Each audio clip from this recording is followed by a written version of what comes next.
Assalamualaikum warahmatullahi wabarakatuh. Pada pertemuan ini, di mata kuliah perancangan percobaan, akan kita bahas tentang rancangan acak lengkap. Atau dalam beberapa pustaka yang dalam bahasa Inggris disebut dengan completely randomized design. Nah, kita coba kaji dulu apa itu rancangan percobaan. Nah, pada pertemuan sebelumnya kita sudah membahas mengapa kita melakukan suatu percobaan dan bahwa percobaan itu harus dirancang. Nah, di sini rancangan percobaan adalah rencana pemberian perlakuan pada plot-plot dalam percobaan. Kita sudah tahu bahwa plot itu adalah unit terkecil dari suatu percobaan. Jadi jangan dibayangkan sebagai wah, satu lahan di situ ada penelitian disebut plot. Jangan, ya. Plot itu adalah tempatnya perlakuan. Jadi kalau misalnya ada 10 perlakuan, itu adalah 10 plot. Kalau ada 10 perlakuan diulang masing-masing 2 kali, maka di situ ada 20 plot. Nah, rancangan itu akan berbeda terutama pada cara plot dikelompokkan sebelum perlakuan diterapkan. Nah, ini juga harus diperhatikan, ya. Kita harus melihat dari sisi ketersediaan lahan. Nah, berapa banyak pembatasan yang ada pada penyusunan rancangan acak perlakuan ke dalam plot? Nah, kita lihat lahannya terlebih dahulu. Misal, ya, di sini ada saya beri warna kuning, artinya tempatnya adalah homogen. Nah, abjad ini adalah plot-plot perlakuan. Abjad adalah perlakuan yang ditempatkan pada plot-plotnya. Nah, karena tempatnya homogen, maka dimanapun perlakuan itu ditempatkan, dimanapun plot itu ditempatkan, akan sama, yang akan menyediakan sumber daya yang sama bagi pertumbuhan tanaman dalam hal ini, ya, yang diperlakukan. Dan tentu saja nanti respon tanaman akan tergantung kepada perlakuan saja, bukan pada lingkungannya. Ya, maksudnya lingkungan tempat yang homogen ini.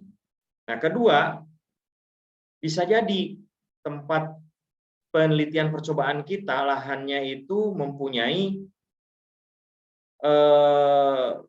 keterbatasan sehingga ada heterogenitas dengan gradiennya searah. Contoh misalnya di sini sengaja yang sebelah kiri, ya, itu lebih gelap dibanding dengan yang sebelah kanan. Artinya ada gradien di sini. Katakanlah misalnya karena semakin pucat, yang sebelah kanan itu makin tidak subur. Nah, tentu saja, ya, tentu saja jika kita menemukan lahan seperti ini, kita harus memisahkan lingkungan-lingkungan yang nantinya ketika ulangan ini disebar itu mempunyai lingkungan yang pada lingkungan yang sama, ya. Jadi dibagi-bagi. Oh, ini subur, kemudian itu perlakuannya, kemudian diulang pada yang agak subur, kemudian diulang pada yang kurang subur. Nah, kita lakukan blocking, ya, sehingga semua perlakuan akan mendapatkan lingkungan yang sama pada sistem blocking tersebut. Ya, sehingga nanti dari efek blocking ini atau pengelompokan, maka pengelompokannya bisa dikeluarkan errornya. Ya. Nah, kemudian ada juga lahan yang heterogen, gradiennya dua arah saling tegak lurus, ya. Ke sini sama ke sini. Nah, ini juga perlu penanganan, ya.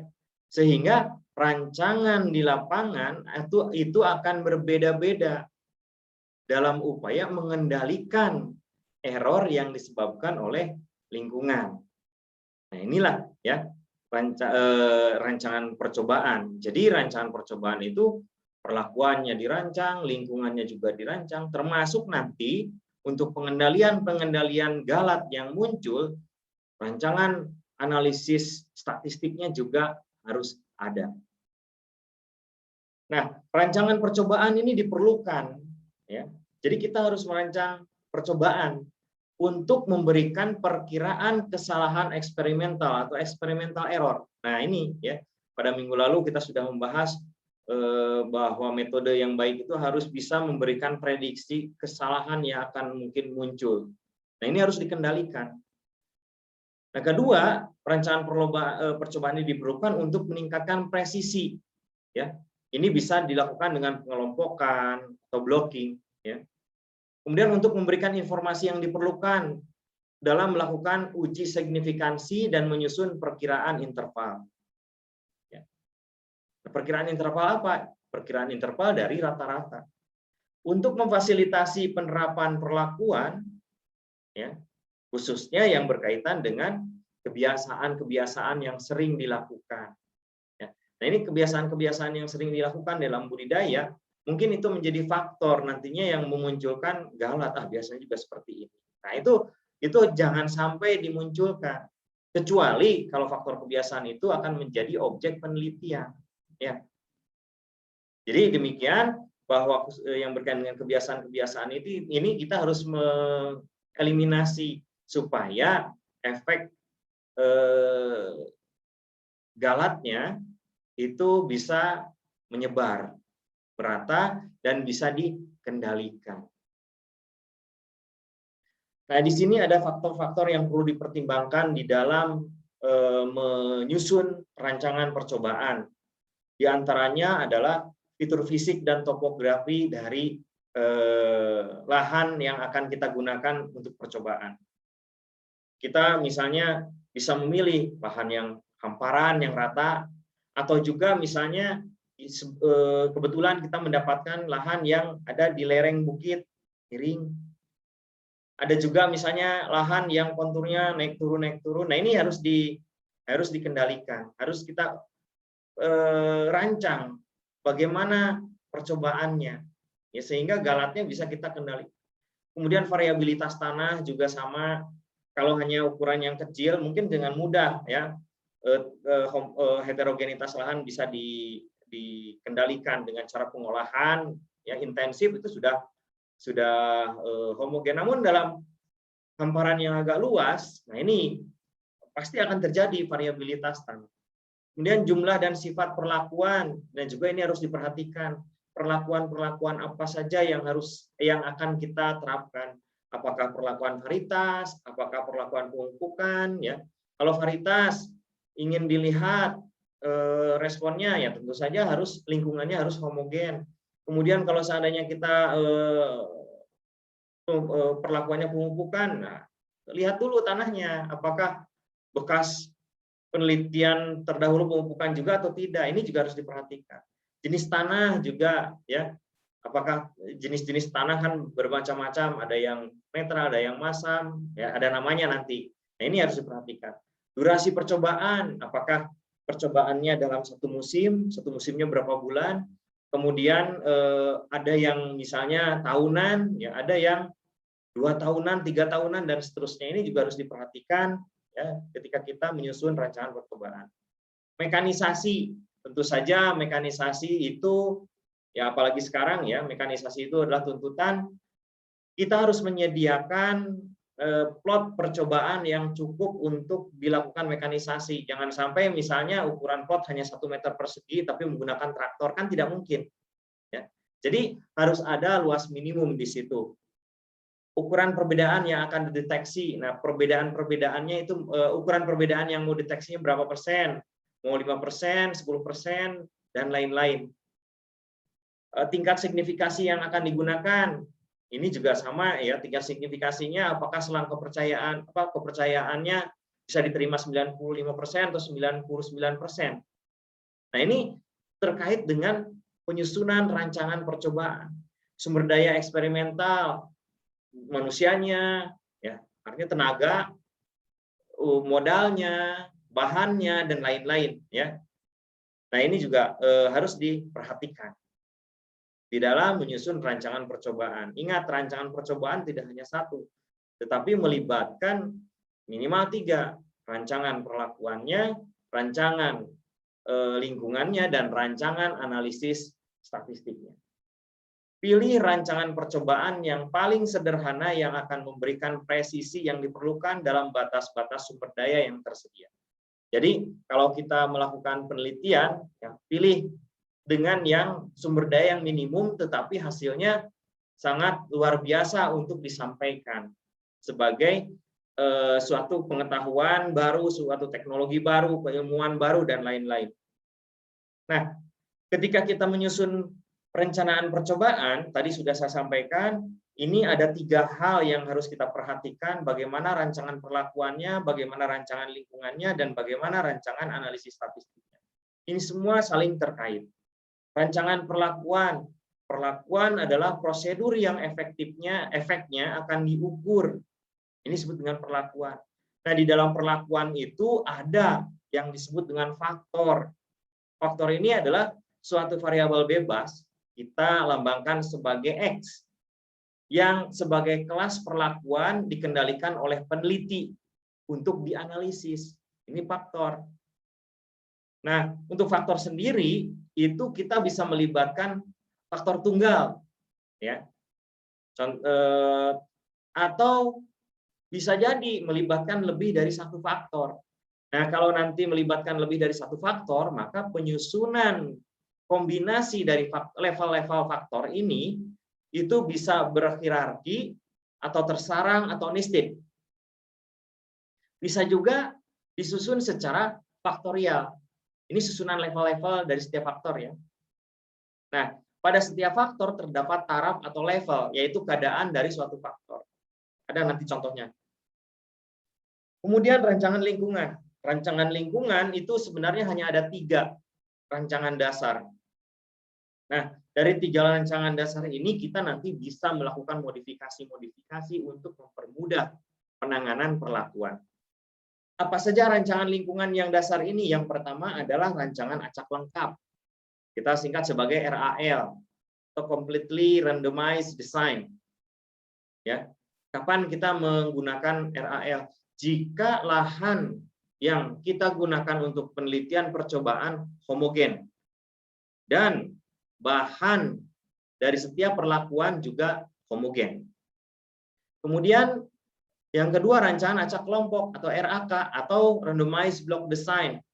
Ini digunakan jika lahan yang kita gunakan sebagai tempat penelitian itu heterogen dengan gradien searah. Ya. Kemudian yang ketiga, rancangan bujur sangkar Latin. Ini dilakukan jika lahan tempat penelitian percobaan itu terdapat heterogenitas dengan gradien 2 arah yang saling tegak lurus. Maka kita pilih dengan rancangan bujur sangkar Latin atau RBL atau Latin Square Design. Nah, kemudian yang ketiga, ya, dari perencanaan percobaan itu adalah bagaimana kita merancang analisis statistiknya. Nah, di dalam rancangan analisis statistik kita sederhanakan saja dulu, ya. Yang pertama, kita ingin mengukur apakah perlakuan yang kita terapkan di dalam penelitian percobaan itu beragam atau tidak. Makanya dilakukan uji ragam, yaitu dilakukan analisis ragam atau analisis varian atau kita kenal dengan ANOVA. Itu adalah untuk melihat keragaman, ya. Walaupun nanti redaksinya akan berbeda-beda di situ. Ada yang misalnya terdapat keragaman, terdapat minimal satu perlakuan yang berbeda, minimal terdapat sepasang perlakuan yang berbeda, dan lain-lain. Itu hanya redaksional saja. Tetapi intinya adalah uji apakah di situ ada keragaman atau tidak. Terus yang kedua adalah uji beda rata-rata. Nah, uji beda rata-rata ini berkaitan dengan memisahkan sumber yang ragam tadi. Jadi kalau seandainya dulu berdasarkan ANOVA ada keragaman, maka kita memisahkan yang rata-rata yang menjadi sumber-sumber keragaman muncul ini yang mana saja. Nanti akan kita bahas. Contoh dari rancangan perlakuan di sini. Misalnya jumlah faktor 1. Nah, nama faktornya misalnya adalah varietas ubi jalar. Jumlah levelnya 5. Perlakuannya ada varietas Cilembu, Beta 1, Antin 2, Shiroyutaka, Ayam Murasaki. Dan biasanya ini untuk perlakuan itu kita singkat. Misalnya Cilemu jadi KL1, KL beta 1 jadi KL2, Antin 2 KL3 dan seterusnya sampai KL5 untuk ayam beras. Apakah ada caranya untuk menyingkat ya? Itu tergantung dari kreativitas dari penelitinya. Contoh lagi misalnya ini ada kita ingin mengetahui pengaruh pemberian pupuk kandang terhadap pertumbuhan tanaman misalnya. Nah, berarti yang kita kaji adalah pupuk organik, pupuk kandang atau pupuk organik. Kita pisahkan jenis-jenis pupuknya itu berdasarkan beberapa level, ada pupuk kandang sapi, pupuk kandang bebek, pupuk kandang domba, dan guano.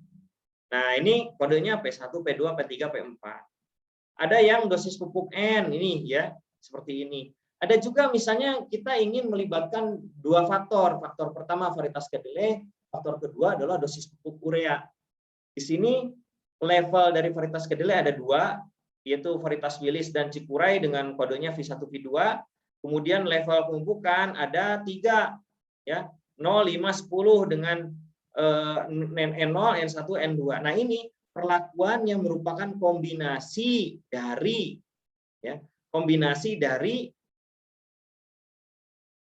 level-level setiap faktor 1, 2, 3, 4, 5, 6. 2 kali 3, 6. 1, 2, 3, 4, 5, 6. Seperti itu. Nah, nanti kalau yang percobaan ini adalah percobaan faktorial, ya. Nanti akan dipisah faktor 1 bagaimana, faktor 2 bagaimana, dan interaksinya. Itu juga nanti akan kita bahas.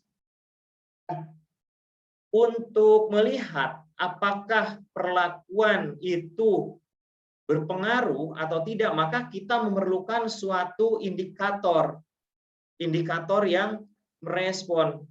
Nah, kita pada akhirnya akan mengukur respon akibat perlakuan.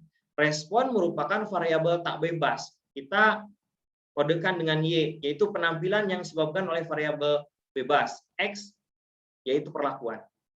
Nah, variabel-variabel respon ini bisa jadi kita mengukur tinggi tanaman, jumlah buah per tanaman, kandungan N tanaman, hasil, dan lain-lain yang ada pada tanaman, ya, yang sudah kita rencanakan pastinya.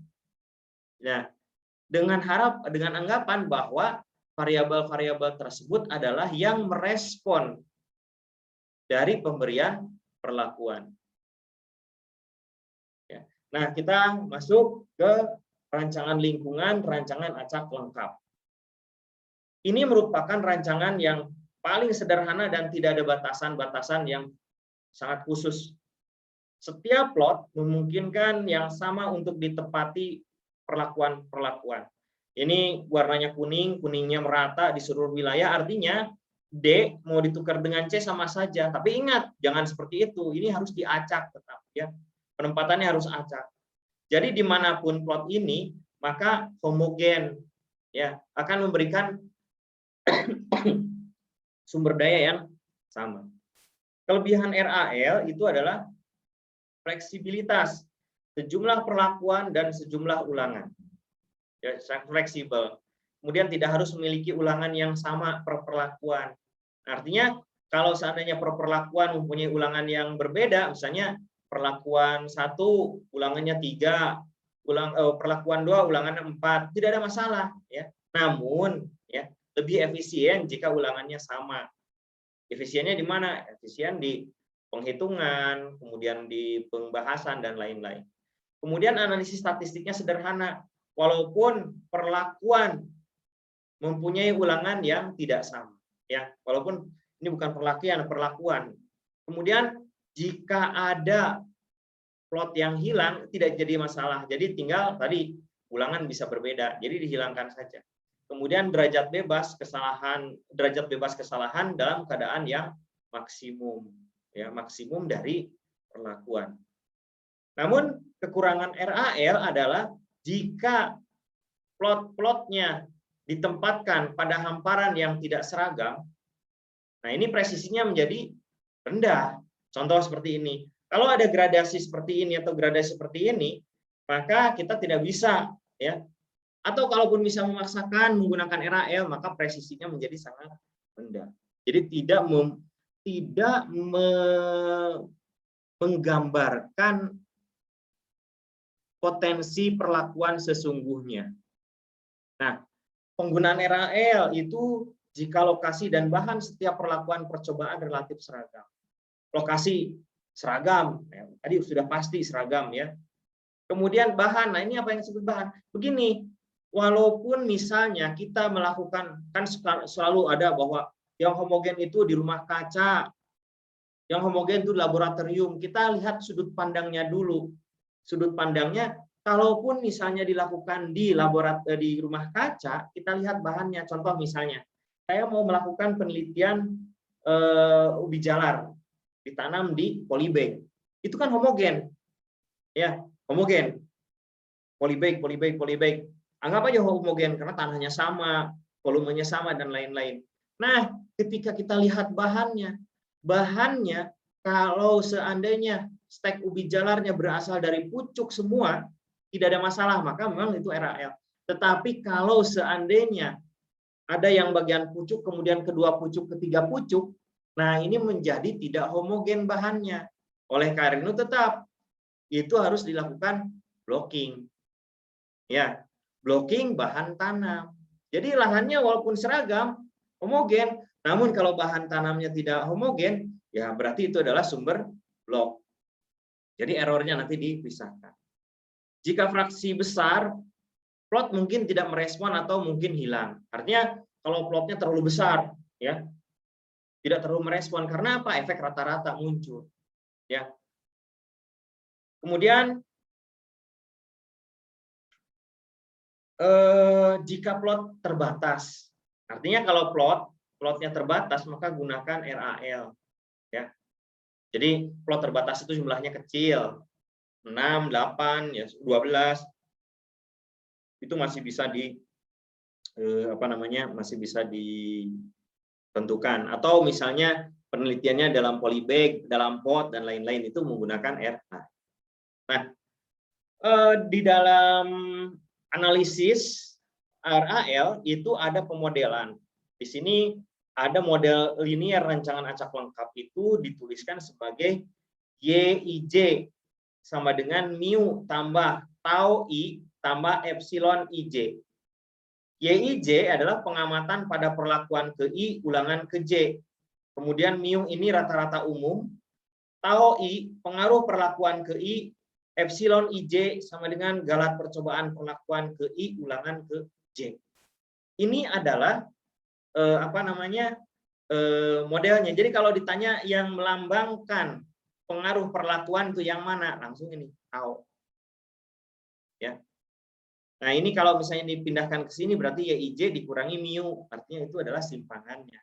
Simpangan itu sama dengan tau tambah errornya. Itu ya kira-kira. Nanti kalau misalnya kita bahas kita bisa lebih dalam ya. Tapi kita adalah pengguna praktis, jadi kita laksanakan saja. Ini ada contoh penelitian percobaan menggunakan rancangan acak kelompok. Contoh berikut adalah penelitian percobaan mempelajari pengaruh bakteri terhadap kandungan nitrogen tanaman semanggi merah. Dan di sini faktor perlakuan adalah strain bakteri dan memiliki 6 level. 5 dari 6 level terdiri dari 5 kultur bakteri Rhizobium trifolii yang berbeda dikombinasikan dengan komposit 5 strain Rhizobium meliloti. Level ke-6 merupakan gabungan dari 5 galur Rhizobium trifolii dengan komposit Rhizobium meliloti. Ya. Nah, percobaan ini dilakukan di rumah kaca menggunakan rancangan acak lengkap dengan 5 pot per perlakuan. Artinya ini adalah ulangannya ya dalam pot. Tanaman semanggi merah diinokulasi dengan perlakuan dan kandungan nitrogen kemudian diukur dalam miligram. Ini data diperoleh dari percobaan Edman dan ini sumber bukunya adalah dari Roger G. Peterson, Agricultural Field Experiment. Nah, apa langkah selanjutnya yang harus kita lakukan? kita identifikasi dulu. Ini rancangan perlakuannya apa? Di sini rancangan perlakuan merupakan faktor tunggal dalam hal ini. Terdiri dari 6 level, yaitu yang tadi gabungan-gabungan strain bakteri ya. 3 dok 01, 3 dok 05, 3 dok 04, 3 dok 07, 3 dok 13, dan komposit. Ini jadi ada 6. Nah, setelah kita mengidentifikasi rancangan perlakuannya, maka kita lakukan konstruksi pengacakan plot perlakuan. Artinya, setiap perlakuan yang tadi itu ada 6, kemudian masing-masing diulang 5 kali dalam plot. Ya, kita atur bagaimana pengacakan di lapangannya. Nah, kemudian kita buat ini tabel sebanyak 30. Sebenarnya kalau di dalam RAL bisa aja ini ya 1, 2, 6, kemudian 7, 8, 9, 10 sampai panjang 30. Atau misalnya dibuat 2 jadi 1 sampai 15, yang kedua 15 ya, dan seterusnya. Tapi kita buat aja ya 6, kemudian ininya ulangannya 5 jadi 30 seperti ini. Nah, langkah berikutnya apa? Lakukan pengacakan. Pengacakan itu bisa menggunakan sistem lotre ya, bisa menggunakan sistem tabel angka acak, dan bisa menggunakan Microsoft Excel. Namun di sini yang yang mudah untuk dipraktekkan adalah sistem lotre dan Excel. Nanti Excelnya ada. Kita gunakan sistem lotre. Ini adalah 30 plot yang sudah kita sediakan. Kemudian buat kartu, beri nomor urut sesuai dengan banyaknya plot, yaitu ada 30. Jadi buat kartu dikasih nomor 1 sampai 30 ya. Nah, di sini urutannya adalah ini A, B, C, D, E, F. Itu untuk F itu untuk komposit. Jadi karena ada 5, maka ambil untuk A 5 kali dulu. Jadi nanti ambil kartu, urutan pengambilan adalah urutan nomor plot perlakuan. Ya, urutan pengambilan. Jadi pengambilan pertama nanti nomornya berapa. Nah, itulah dijadikan nomor plot. Misal pengambilan kartu 5 kali pertama adalah untuk A mewakili 3 DOK01 ya. Nah, bagaimana? Nah, kita sediakan, kita ambil kartunya. Ini kartu sudah berisi kartu 30 nomor 1 sampai 30. Ya. Yang pertama, nomor 12 berarti ini A yang pertama letakkan di nomor 12. Yang kedua, nomor 5, letakkan di nomor 5. Yang ketiga, nomor 30, letakkan di nomor 30 untuk A. Kemudian nomor 1 dan nomor 21. Nah, sudah. Ini adalah untuk posisi nomor A. Nah, selanjutnya nomor-nomor itu apakah dimasukkan lagi? Jangan. Langsung simpan di luar. Nanti ambil lagi. Khusus untuk B, ambil lagi 5 kali. 5, 5, 5, 5. Sampai nanti posisi B terisi semua, sampai nanti komposit terisi semua. Itu adalah sistem lotre. Nah, bisa juga menggunakan sistem Excel. Nah, kalau sistem Excel, ini perintah angka acaknya adalah pada Microsoft Excel itu sama dengan RAND, kurung buka, kurung tutup. Ya. Nah, kemudian lakukan pengacakan. Cuma memang kalau seandainya kita melakukan RAND ini, angka acak ini akan selalu berubah nih. Ya, angka acak ini akan selalu berubah. Jadi jangan heran di sini juga nanti akan berubah. Nah, ini adalah ranking. Ranking itu adalah untuk nomor plot nantinya. Untuk nomor plot ini. Nah, ini kan kita sudah sediakan 1 sampai 30. Jadi kalau misalnya ranking dari mana? Ranking ini urutkan nomor ini dari yang terendah sampai yang terkecil. Ya. Nah, ini nomor 15, kemudian kebetulan 3 dok 01 nomor 15 berarti di sini. Nah, ya. Yang kedua yang nomor 18 3 dok 1 dan seterusnya, ya. Jadi ini yang 3 dok 1 itu adalah 15, 18, 21, 13, 26. Jadi disebarkan di sini. Yang kedua di sini. Yang ketiga dan seterusnya sampai nanti komposit. Oke, kita praktekkan ya.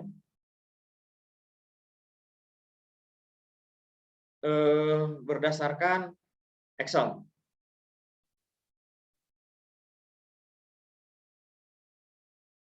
Nah, ini adalah pengacakan nih, ya. Contoh misalnya gini, untuk melihat dari angka ini, saya hapus dulu aja semua, ya. Nah ini oke, ini nanti akan ini. Rangka acaknya sama dengan RAND kurung buka kurung tutup, enter. Kemudian masukkan sini semua. Nah, dapat angka acak. Nah, perlakuannya jejer di sini. 1 2 3 4 5 nih. 1 2 3 4 5, 1 2 3 4 5, 1 2 3 4 5 dan seterusnya. Ya. Nah, kemudian untuk rankingnya adalah gini, sama dengan ranking kemudian number. Nah, numbernya ini. Kemudian yang kedua adalah referensinya. Referensinya adalah nomor ini. Nah, ya. Dan jangan lupa ini kita kunci supaya apa? Supaya tidak bergerak menggunakan angka string dolar. Kemudian ordernya kita isi 0 dari yang terkecil ke terbesar. Nah, ini. Nah, kemudian tinggal sort saja. Ya. Jadi dikunci karena kalau tidak dikunci sortnya akan meleset. Nah, kemudian ini saya berikan VLOOKUP. Nah, ini perintah ininya VLOOKUP ini, ya. Sehingga nah, ini selalu berubah angka acaknya. Jadi nggak usah khawatir ya. Misalnya saya masukkan ini akan selalu berubah ini. Nah, supaya tidak berubah apa? Lakukan begini supaya tetap copy paste spesial value. Nah, ini adalah angka tetap. Ya, seperti itu. Baik, kita kembali lagi ke yang presentasi. Nah, jika ini sudah dapat, maka lakukan penempatan di sini. Ya. Penempatannya, tata letak perlakuannya adalah ini yang sudah kita tetapkan. Ya. Jadi dimanapun posisinya, karena homogen maka akan sama. Ya. Nah, kemudian lanjutkan dengan langkah berikutnya yaitu analisis. Nah, untuk analisis dari rancangan acak lengkap ini, ada 3 hal yang perlu diperhatikan. Yang pertama adalah perkiraan rata-rata perlakuan atau pengaruh perlakuan. Ini yang perlu dilakukan analisisnya. Kemudian yang kedua adalah bahwa dari setiap percobaan yang dilakukan pasti akan memunculkan error.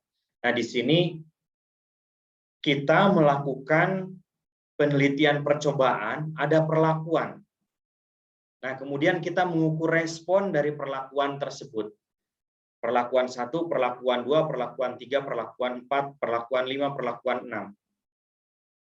Kita mengukur responnya pada satu variabel, katakanlah misalnya pada hasil. Maka nanti ada hasil akibat perlakuan 1 bagaimana, hasil pada perlakuan bagaimana, hasil akibat perlakuan 3, sampai nanti hasil pada perlakuan 6 bagaimana. Nah, di sini masing-masing akan mempunyai error. Kalau seandainya kita melihat hanya satu nilai rata-rata, maka yang kita duga adalah, kita perkirakan adalah nilai error rata-rata atau standar error mean. Jadi hanya untuk satu nilai rata-rata saja. Kita harus menduga standar error mean. Sedangkan kalau seandainya kita ingin memperbandingkan antar perlakuan, memperbandingkan respon akibat dari perlakuan yang berbeda, kita ingin memperbandingkan respon misalnya hasil karena perlakuan 1 dengan perlakuan 2. Nah, maka kita harus menduga dulu errornya bagaimana. Nah, ini kita sebut sebagai standar error difference. Jadi standar error beda 2 nilai rata-rata. Ya. Jadi kita mengenal ada standar error mean atau SEM dan standar error difference SED. Ya. Standar error mean itu digunakan ketika kita ingin melihat hanya satu nilai rata-rata saja. Ya. Sedangkan kalau SED digunakan jika kita ingin memperbandingkan dua nilai rata-rata. Dua nilai rata-rata. Kita bahas lebih lanjut nanti antara SEM dan SED ini pada uji lanjut atau uji selanjutnya, di pertemuan selanjutnya. Kemudian yang ketiga, uji signifikansi perbedaan di antara rata-rata perlakuan. Nah, analisis dapat dilakukan secara sistematis menggunakan prosedur analisis varian. Nah, ketika tadi pengacakan sudah dilakukan, maka kita langsung menanam tanaman, kemudian kita mengukur responnya. Nah, pada suatu saat penelitian selesai, maka kita mempunyai data. Nah, data ini ya kita tampilkan dalam bentuk tabel. Ya, jadi data ditampilkan pada tabel observasi, tabel total dan rata-rata untuk rancangan acak lengkap seperti ini. Jadi di sini ada perlakuan ya 1, 2 sampai P, kemudian ini udah ada ulangannya 1, 2 sampai R. Kemudian ini total masing-masing dari perlakuan ya. Totalnya. Nah, ini total perlakuan 1, total perlakuan 2, ini total perlakuan P. Kita lihat kalau ulangan bagaimana? Kalau ulangan tidak dicantumkan totalnya. Kalau yang total ini total dari keseluruhan dari data. Mengapa ulangan tidak dicantumkan?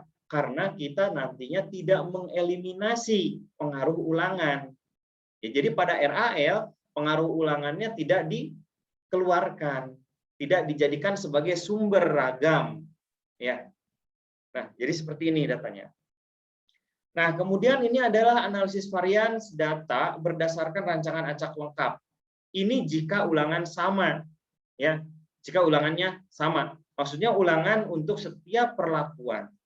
Di sini ada 1, 2, 3, 4, 5, 6. Kita siapkan 6 kolom. 6 kolom ini berisi informasi sumber variasi atau sumber ragam, derajat bebas, kuadrat tengah, jumlah kuadrat tengah, F hitung, dan F tabel. Sumber ragam, DB, jumlah kuadrat tengah, F hitung, F tabel. Sekali lagi, 6 kolom yang isinya sumber ragam, derajat bebas, jumlah kuadrat tengah, F hitung, dan F tabel. Ini adalah komponen-komponen yang harus tercantum di dalam analisis varian. Nah, sekarang sumber variansnya apa saja? Kalau sumber varians di dalam RAL itu hanya total perlakuan galat. Total perlakuan galat. Ya. Jadi ini ada 6 ke sini, kemudian ini sumber ragamnya ke sini. Kalau yang ini nanti akan mengikuti derajat bebas, kalau ini ulangan sama ya. R, P kurang 1, R-nya ulangan, P perlakuan. Ya kurang 1. Perlakuannya P kurang 1. Kalau galatnya P kali R kurang 1. Kemudian ini ada JK total, JK perlakuan, JKT, kemudian JKG. Kemudian ini kuadrat tengah T, treatment. Kemudian ini KTG, galat, ya. Kemudian ini F hitung. Kemudian ini ada F tabel.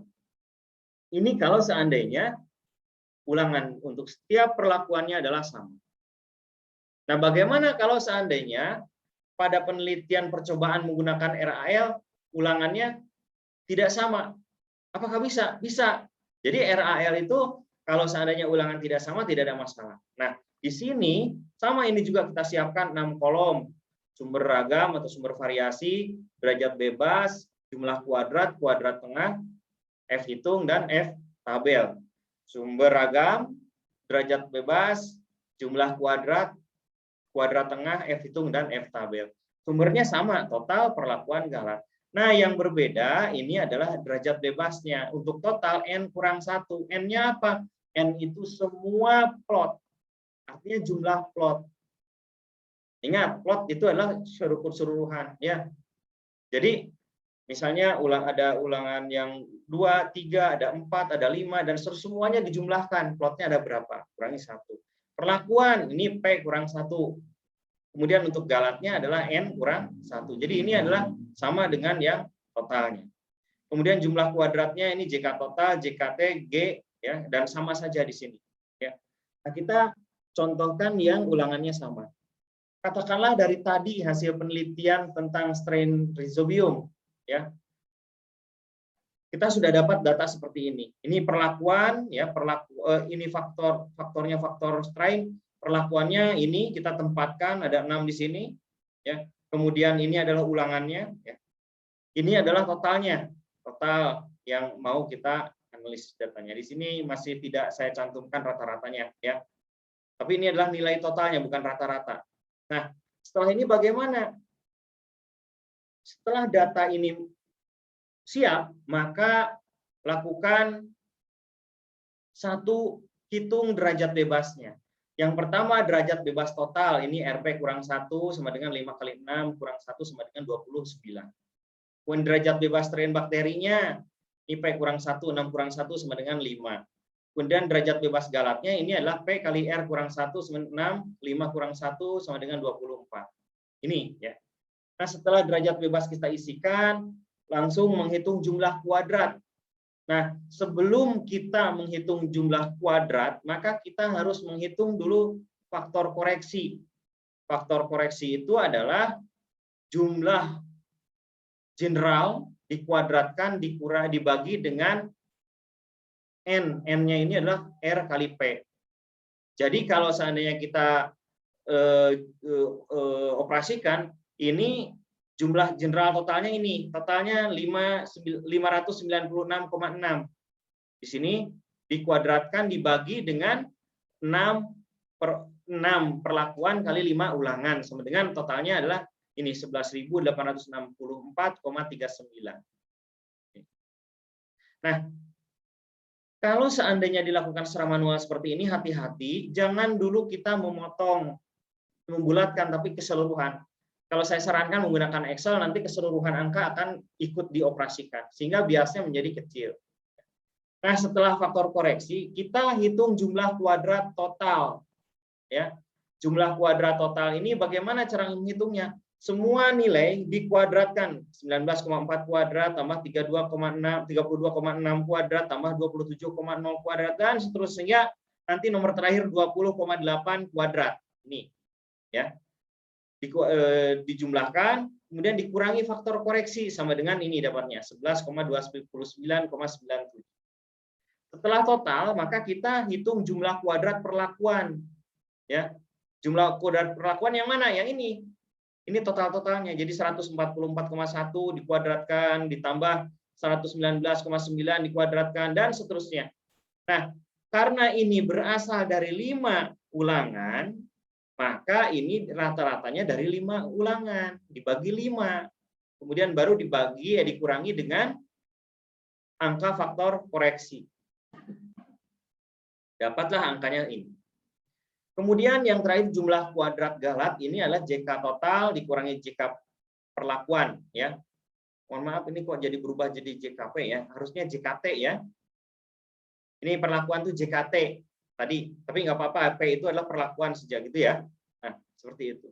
Dan dapatlah seperti ini. Langkah berikutnya adalah kuadrat tengah. Kalau kuadrat tengah ya, itu adalah jumlah kuadrat dibagi dengan DB. Ya, dibagi dengan DB dapatlah ini. Nah, terakhir adalah UJF. UJF itu adalah untuk mengidentifikasi adanya keragaman pada perlakuan. Sama dengan ini. Kuadrat perlakuan dibagi dengan kuadrat tengah galat sama dengan 14,37. Nah, ini bandingkan dengan F tabel, alfanya 5% atau 1%, tapi biasanya pertanian 5%. Dengan DB perlakuan dan DB galat. Jadi F 0,05, 524 sama dengan 2,62.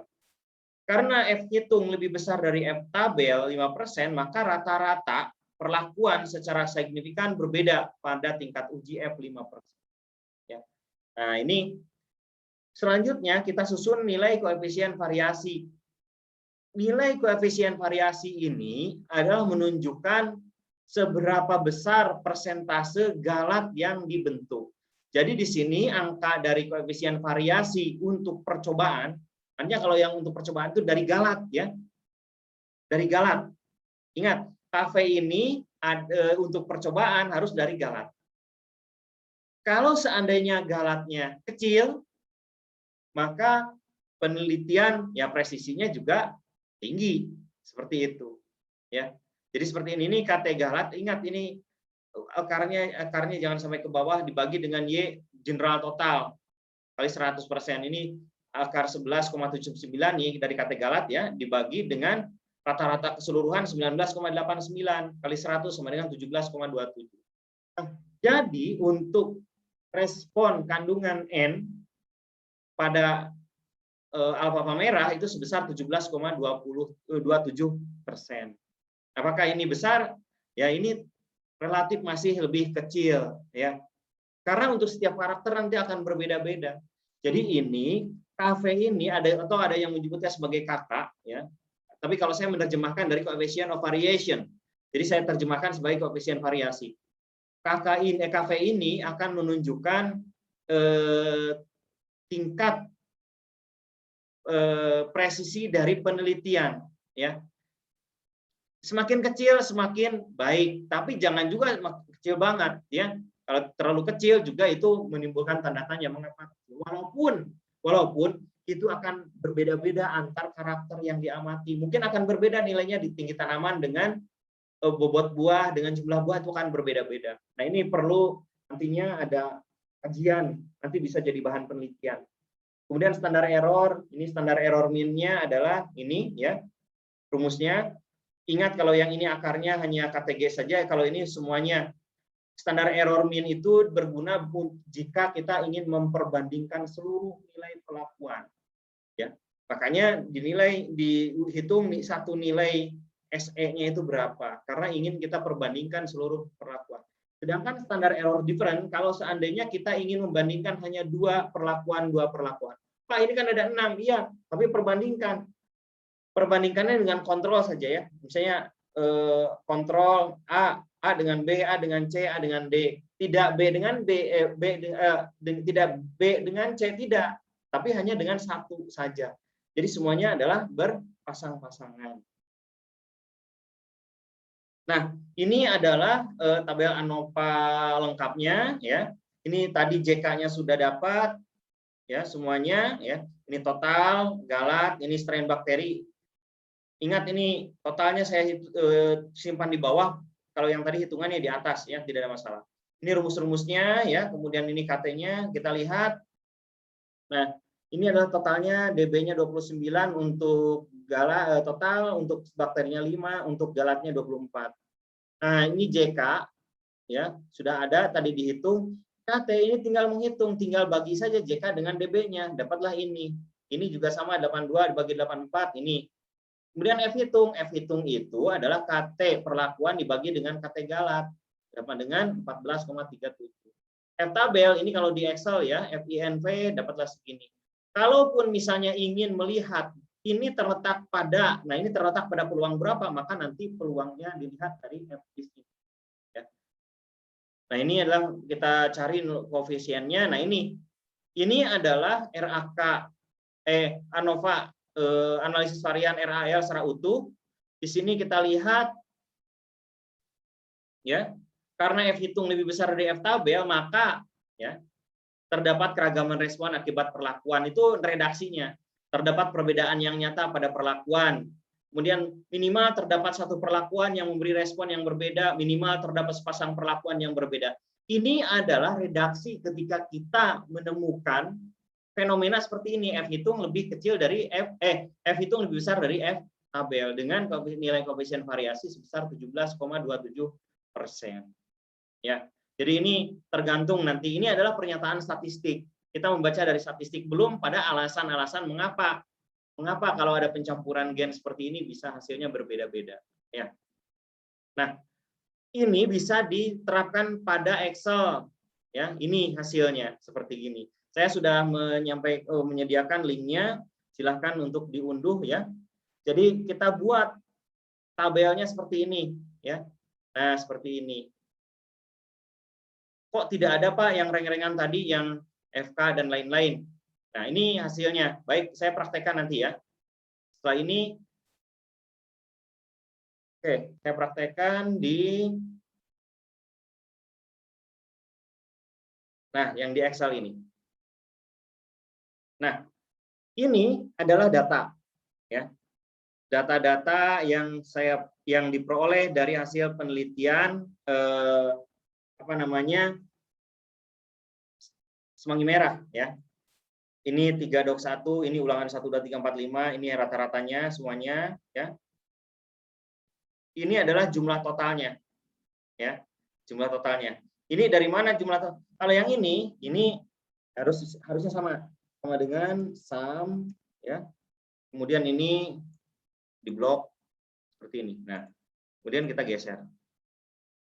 Oke ya. Yang ini dari mana? Ini sum semuanya.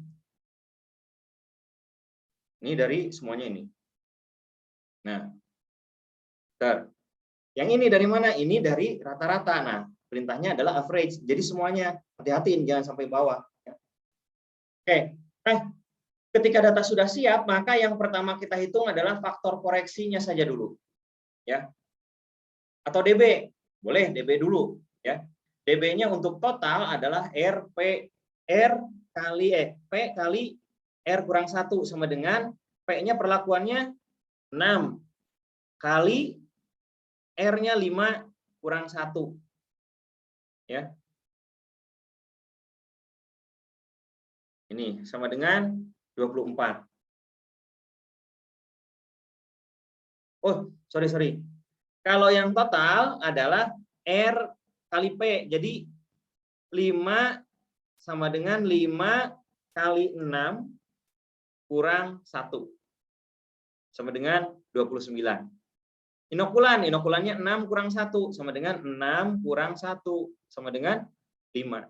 Untuk galat, nah baru sama dengan P perlakuan 6 kali R kurang 1. 5 kurang 1. Nah, ini hasilnya. Langkah berikutnya adalah menentukan jumlah kuadrat nih, JK, jumlah kuadrat. Yang pertama adalah faktor koreksi. Faktor koreksinya kita cantumkan di mana? Di sini. Faktor koreksi total general sama dengan ini. Ini dikuadratkan, ya, 2 dibagi dengan 6 kali 5. Nah, ini hasilnya untuk faktor koreksi. Selanjutnya adalah JK total. JK total dari mana? Dari semua. Ini sama dengan sum square, sum SQ. Di blok semuanya, ya. Kemudian kurangi dengan faktor koreksi. Nah, dapatlah ini. Untuk inokulan bagaimana? Inokulan yang bawah ini. Sama dengan sum square dari bawah ini. Yang bawah. Ya. Nah, tadi dibagi 5 dulu. Dibagi 5. Nah, supaya aman kita kasih kurung saja. Seperti ini. Ya. Nah, dikurangi dengan faktor koreksi. Sama dengan ini. Nah, untuk galat tinggal pengurangan sama dengan ini dikurangi yang ini nih, ya. Dapatlah ini. Nah, berarti ini JK sudah lengkap. Nah, sekarang KT bagaimana? KT diperoleh dari pembagian JK dengan DB sama dengan ini dibagi dengan yang DB-nya. Ini kuadrat tengah total. Kuadrat tengah inokulan dan galat. Nah, ini F hitung itu dari sini, yang inokulannya sama dengan kuadrat tengah inokulan dibagi dengan kuadrat tengah galat. Nah, ini hasilnya 14,37. Ya. Nah, sekarang kita bandingkan F tabel. F tabel itu kita pakai yang 5. Ya. Apakah harus dua-duanya, Pak? 5 satu saja. Ya. Atau ada yang kalau dua-duanya juga boleh lah sebenarnya, ya. Atau menggunakan yang praktis, kita menggunakan nilai peluang. Nah, kita F tabel yang 5%. Sama dengan F INV itu 0,05. Nah, derajat bebasnya yang mana? Yang ini, 5,24. Dapatlah ini. Karena nilai 14, ya nilai F hitung lebih besar dari F tabel, maka inokulannya berbeda nyata. Atau ini, nilai 14,37 itu terletak pada nilai berapa? Ya. Kita ada rumusnya. Sama dengan F dis. Ini, ya. Sama itu degree freedom-nya 5, kemudian 24. Nah, ini hasilnya. Terletak pada 0,0000. Artinya apa? Kita beri tanda, misalnya if ini kurang dari 0,01, maka bintangnya 2. If ini kurang dari 0,05, maka bintangnya 1. Jika tidak, maka dia non signifikan.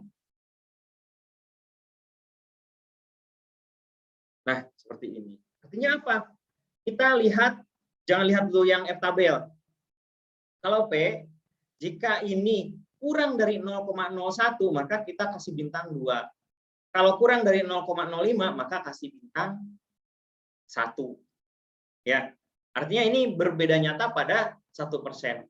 Kalau seandainya mau menggunakan yang F tabel 5% pun tidak masalah, tinggal kasih bintang aja 1. Tapi kalau yang ini lebih praktis ya untuk tandanya ya. Seperti itu. Nah, kemudian ini nilai koefisien variasinya berapa? Ini sama dengan SQRT Katagalat. Nah, ini ya dibagi dengan rata-rata dikali 100%. Nah, isinya adalah 17,27 ya. Kemudian SEM-nya, SEM-nya adalah sama dengan SQRT Katagalat per R. R-nya adalah 5. Nah, ini hasilnya 1,54. Kalau SED sama dengan SQRT dikali 2 kali Katagalat. Ya, dibagi dengan R. 5. Nah, hati-hati di sini, ini kan ada 2 ininya apa namanya. Nah, yang penting itu ini harus ikut SQRT ini yang belakang ya. Nah, hasilnya seperti ini. Jadi ini SQRT-nya harus melingkupi seluruhnya dengan apa namanya dengan ulangannya seperti itu. Nah, ini adalah rumus-rumusnya, silakan nanti bisa dicoba ya. Bisa dicoba untuk latihan nantinya ya. Jadi seperti itu. Kalau kita menggunakan Excel ya. Nah, kembali lagi ke sini ya. Dari sini kita lakukan interpretasi bahwa karena nilai F hitung lebih besar dibanding dengan nilai F tabel pada taraf 5%, maka kandungan nitrogen pada tanaman red clover nyata. Ya, tadi untuk kalimatnya terserah ya, yang penting menunjukkan bahwa itu ada keragaman, ada perbedaan. Perbedaan kandungan nitrogen pada tanaman red clover disebabkan oleh perbedaan inokulan strain bakteri. Ini yang tadi ya, yang ada 5 plus 1 komposit. Dengan demikian, perbedaan kandungan nitrogen yang nyata pada tanaman semanggi merah ini disebabkan oleh perbedaan dari strain bakteri yang diperlakukan. Ya, jadi itu. Nah, ini baru pada F hitung saja. Untuk uji lanjutnya nanti kita pada pertemuan yang lain. Ya. Nah, selamat belajar. Terima kasih. Wassalamualaikum warahmatullahi wabarakatuh.